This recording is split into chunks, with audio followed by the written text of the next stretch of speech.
చేస్తున్నటువంటి క్రమంలో 2024-25 ఈ కాలంలో దాదాపు 1600 మంది గల్ఫ్ కార్మికులు చనిపోయినట్టుగా రికార్డులు చెప్తా ఉన్నాయి సార్. అంతకంటే ముందు కూడా చాలా మంది వలస కార్మికులు చనిపోయినారు సార్.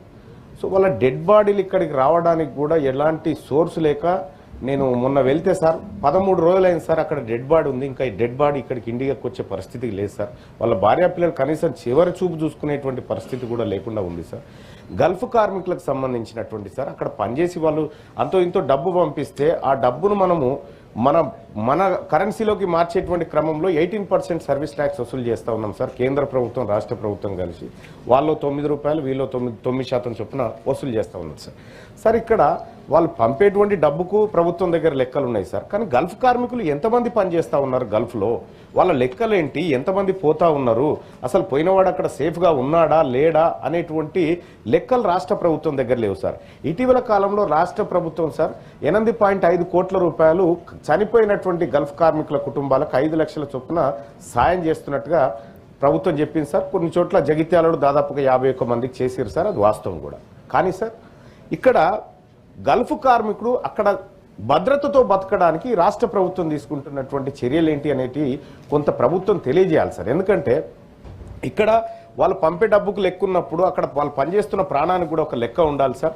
అలాగే గల్ఫ్ కార్మికుల పిల్లలు సార్ అక్కడ పోయి పనిచేసేటువంటి వాళ్ళు ఎవరైతే ఉన్నారో వాళ్ళ భార్య పిల్లల కోసం, పోషించడం కోసం, విద్య కోసం చేస్తారు సార్. సార్ గల్ఫ్ కార్మికుల పిల్లల కోసం ప్రత్యేక రెసిడెన్షియల్ స్కూళ్లు పెట్టాల్సినటువంటి అవసరం ఉంది సార్.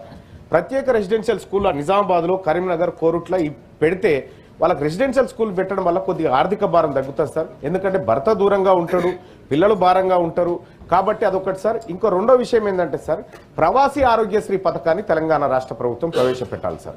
గల్ఫ్ దేశాల్లో ఉన్నటువంటి గల్ఫ్ కార్మికులు ఎవరైతే ఉన్నారో వాళ్ళతోటి ప్రైవేట్ హాస్పిటల్స్తో టైఅప్ అయి రాష్ట్ర ప్రభుత్వం అక్కడ ఉన్నటువంటి మన కార్మికులకు ఏమైనా ఇబ్బంది జరిగితే అక్కడ ప్రైవేటు హాస్పిటల్తో అక్కడికి పోతే ఫ్రీ ట్రీట్మెంట్ జరిగే విధంగా ప్రభుత్వం చర్యలు తీసుకోవాలి సార్. అలాగే గల్ఫ్ కార్మికులను ఇంకా మోసం చేస్తూనే ఉన్నారు సార్ ఏజెంట్లు.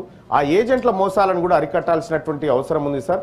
గల్ఫ్ కార్మికులు గత కొంతకాలం నుంచి కోరుతున్నటువంటి కేరళ తరహా పాలసీ ఏదైతే ఉందో అక్కడ ఏమైనా వివాదాల్లో చిక్కుకుంటే ఆ వివాదాలను పరిష్కరించడం కోసం అధ్యక్ష సో ప్రభుత్వం చొరవ తీసుకోవాల్సినటువంటి అవసరం ఉంది అధ్యక్ష.